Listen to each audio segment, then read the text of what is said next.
Sementara itu, saudara, pihak kepolisian menghentikan proses penyelidikan terhadap kasus kematian 2 orang dalam mobil.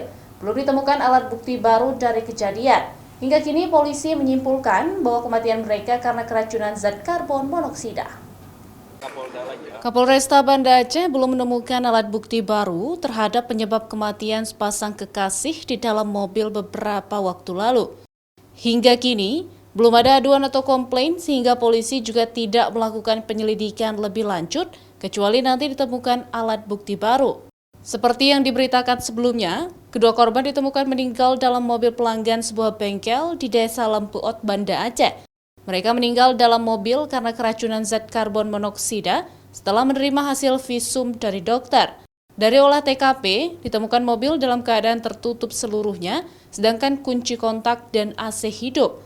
Sementara pada tubuh kedua korban juga tidak ditemukan tanda-tanda kekerasan.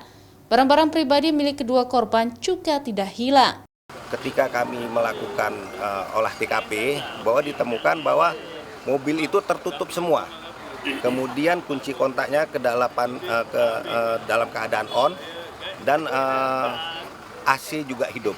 Tapi ketika kita temukan di sana, mobil tersebut sudah mati.